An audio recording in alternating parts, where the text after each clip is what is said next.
நேயர்கள் எல்லாருக்கும் வணக்கம். நேயர்கள் எல்லாருக்கும் பொங்கல் நல்வாழ்த்துக்கள். அதாவது இந்த வீடியோவில் குரோதி வருடம் 2025 வருடத்திற்கு உண்டான தை மாத ராசி பலன் அப்படிங்கிறது தான் நம்ம பார்க்க போகிறோம்.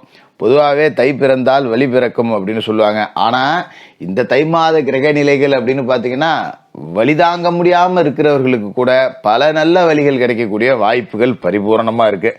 ஏன்னா கிரகங்களோட மாற்றம் அப்படிங்கிறது எல்லா ராசிக்காரர்களுக்குமே நன்மை செய்யக்கூடிய விதத்தில் இருக்குது. ஆச்சரியத்தை கொடுக்கக்கூடிய ஒரு அமைப்பு அப்படிங்கிறது. எதனால் சொல்ல வரேன் அப்படின்னா, சுப கிரகமாக இருக்கக்கூடிய குரு பகவான் வக்ர நிவர்த்தி ஆகிறாரு இதே தை மாதத்தில். சுக்கிர பகவான் உச்சம் அடைகிறார். பொதுவாகவே பேச்சு வழக்கில் சுக்கிரன் உச்சம்டா அவனுக்கு அப்படின்னு சொல்லுவோம்ல, அந்த மாதிரி சுக்கிரன் உச்சமடைகிறதும் இந்த மாதத்தில் நடக்குது. இப்போ மற்ற கிரக நிலைகள் அப்படின்னு பார்த்தீங்கன்னா, கிரகங்களோட ராஜா சூரியன் மகர ராசியில் மாதம் முழுக்க இருக்கார். செவ்வாய் கடகத்திலேருந்து 5ஆம் தேதி மிதன ராசிக்கு பின்னோக்கி வக்கரத்தில் இருக்கார். புதன் தனுசு ராசியில் இருக்கார். தை மாதம் 6ஆம் தேதி மகர ராசிக்கு போய் புதாதித்ய யோகத்தை விடுகிறாரு. 23ஆம் தேதி கும்பராசிக்கு போகிறார். குரு பகவான் ரிஷப ராசியில் தை மாதம் 29ஆம் தேதி வக்கர நிவர்த்தியாகி பலமடைகிறார். சுக்கிர பகவான் கும்பத்தில் இருக்காரு. தை 15 மீனத்துக்கு போய் உச்சமடைகிறார். உச்ச சுக்கிரனோட ஆட்டம் ரொம்ப அற்புதமாக இருக்கும். இது மாதிரி சனி பகவான் கும்பராசியில் இருக்காரு. ராகு மீனத்திலையும் கேது கன்னிராசிலையும் இருக்காங்க.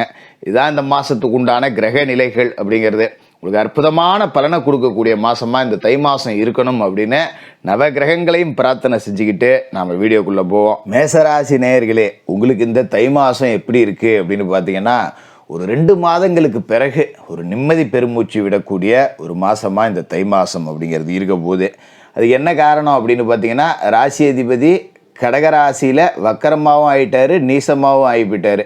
இப்போ இந்த மாதம் தொடங்கி 5ஆம் தேதி அவர் நீச நிலையிலேருந்து வெளியே வந்துடுவார். வக்கரகதியில் மிதன ராசிக்கு வந்துடுறாரு. இந்த மாத தொடக்கத்தில் பார்த்தீங்கன்னா, உங்களோட ராசி அதிபதி செவ்வாயோட சந்திரன் இணைந்திருக்கார். அப்படிங்கும்போது மாத தொடக்கத்தில் சந்திரமங்கல யோகம் அப்படிங்கிற ஒரு அற்புதமான யோகம் உருவாகுது. அதோட லாபஸ்தானத்தில் இருக்கிற சனி தனாதிபதியான சுக்கிரனோடு சேர்ந்துருக்கிறதால காசு பணத்துக்கு பஞ்சம் இல்லை. எங்கே இருந்தோ ஒரு ரூபத்தில் காசு பணம் அப்படிங்கிறது உங்களை தேடி வந்துக்கிட்டே இருக்கும். எதிர்பார்த்தபடி எல்லா நிகழ்ச்சிகளும் நடக்கும். எந்த விதமான தடையும் இல்லை. ஒரு காரியத்தை எடுத்தேன்டா நல்லபடியாக முடிச்சிட்டேன் அப்படிங்கிற மாதிரி தான் இருக்கும். இல்லை ஒரு காரியத்தை எடுத்தேன் செவ்வாய் இழுத்துக்கிட்டு இருக்கு அப்படிங்கிற நிலைமை இதுக்கு மேலே வராது. 2 மாதமாக அப்படி தான் இருந்திருக்கும். அதனால் நீங்கள் அதை பற்றி கவலைப்பட வேண்டியதில்லை. சின்ன ஆரோக்கிய பாதிப்புகள் அப்படிங்கிறது இருக்கும். அதை பற்றி நீங்கள் பெரிய அளவில் கவலைப்பட வேண்டியதில்லை. மாதத்தோட பிற்பகுதியில் நிறைய மகிழ்ச்சிக்குரிய சம்பவங்கள் எல்லாமே நடக்கும். இது ஒரு அற்புதமான காலகட்டம். அதோட இந்த மாதத்தோட கடைசியில் தனஸ்தானத்தில் இருக்கிற குரு பகவானும் வக்கர நிவர்த்தி அடைகிறார். அப்படிங்கிறது உங்களுக்கு பல நல்ல செய்திகள் அப்படிங்கிறத கொண்டாந்து கொடுக்கும். தை 5ஆம் தேதி மிதன ராசிக்கு போகிற செவ்வாய் உங்களுக்கு உடன்பிறப்புகள் வழியில் சின்ன சுபவிரய செலவுகளை கொடுப்பார். வீட்டில் அண்ணன் தம்பி யாராவது ஒரு வீடு கட்டலாம், இல்லை அவங்க குடும்பத்தில் ஏதாவது சுப நிகழ்ச்சிகள் நடக்கலாம், பெண் பிள்ளைகள் ருதுவாகக்கூடிய நிகழ்ச்சி நடக்கலாம். இதுமாதிரி சகோதர உறவுகளால் கெட்டி மேலே சத்தம் கேட்கும். அதில் 10 ரூபா நாம் மொய்முறை செய்கிற மாதிரி இருக்கும். அது ஒரு சந்தோஷமான செய்தி அப்படிங்கிறது தான். அதுமாதிரி உத்தியோகம் பார்க்குற இடத்துல பார்த்திங்கன்னா ஓய்வில்லாமல் உழைக்கிற ஒரு சூழல் அப்படிங்கிறது இருக்கும். நமக்கு மட்டும் லீவே கிடைக்க மாட்டேங்குது, போட்டு வாட்டுறாங்க ஆஃபீஸில் அப்படிங்கிற மாதிரி தான் இருக்கும். அதை பற்றி நீங்கள் கவலைப்பட வேண்டியதில்லை. ஓய்வில்லாமல் உழைச்சாலும் அதுக்கு உண்டான பலன் அப்படிங்கிறது கை மேலே வரும். அப்படிங்கிறதால அந்த உழைப்பு உங்களுக்கு பெரிய செல்வத்தையும் கொடுக்கும், செல்வாக்கியும் கொடுக்கும்.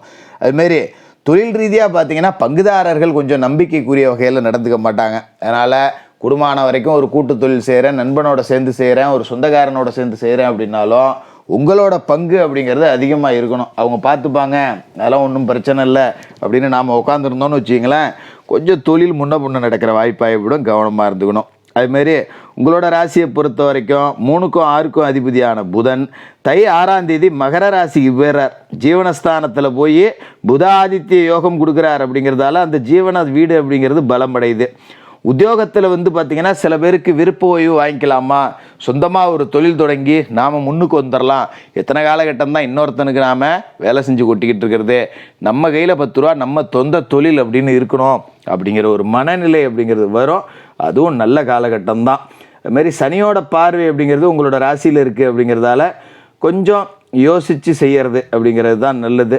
புதுசாக கொஞ்சம் கடன் வாங்க வேண்டிய சூழல் அப்படிங்கிறது இருக்கும். பெருசாக இருக்காது. ஒரு 10,000 கடன் வாங்கினேன், 20,000 கடன் வாங்குறேன், ஒரு வீட்டுக்கு வர்ணம் பூசினேன் அதால் 10 ரூபா கடன் வந்துருச்சு, வீட்டில் ஒரு மராமத்து பணி செஞ்சேன் அதால் 10 ரூபா கடன் வந்துருச்சுன்னு சுப செலவுகளால் தான் கடன் வரும். அதை பற்றி நீங்கள் கவலைப்பட வேண்டியது இல்லை.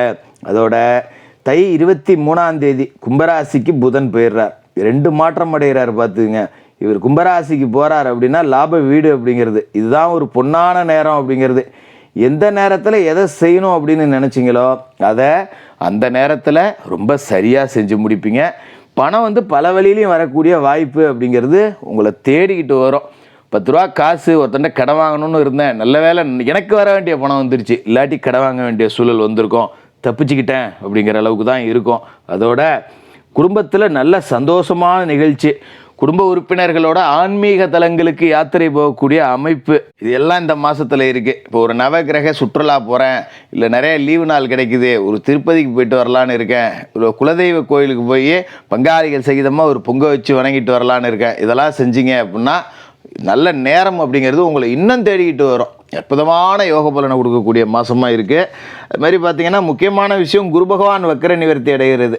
லாப வீட்டில் சனி இருக்கார், தன வீட்டில் குரு இருக்கார். ஆனால் சனி 10 ரூபா கொடுக்கும்போது குரு தர முடியாமல் போயிட்டார். ஏன்னா குருவுக்கு பலம் இல்லாமல் போயிடுச்சு இல்லையா வக்கரமாயே. இந்த மாதம் 29ஆம் தேதி குரு வக்கர நிவர்த்தி அடைகிறார்.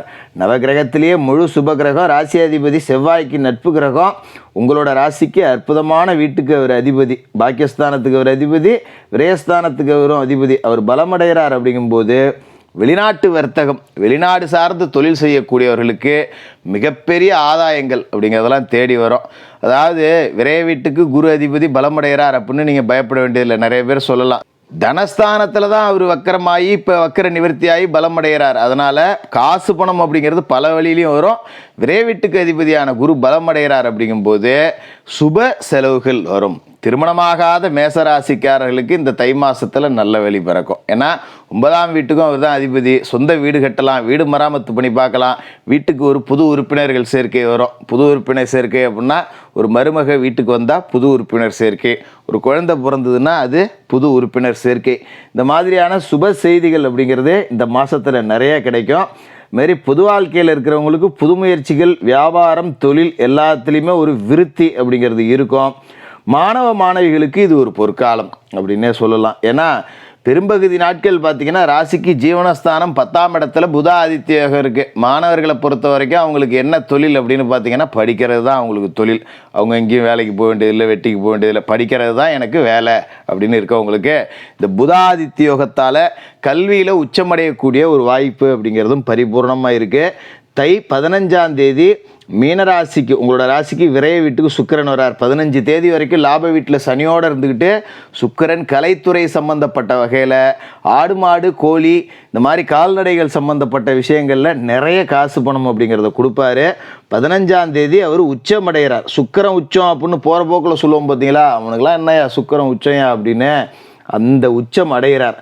வாழ்க்கை துணைக்கு வேலை கிடைக்கலாம், ஒருத்தரை மேலே இன்னொருத்தர் குடும்பத்தில் சம்பாதிக்கக்கூடிய அமைப்பு, சகல விதத்துலேயும் பணம் வந்து பைய நிரப்பக்கூடிய ஒரு அமைப்பு அப்படிங்கிறது உங்களுக்கு கிடைக்குது.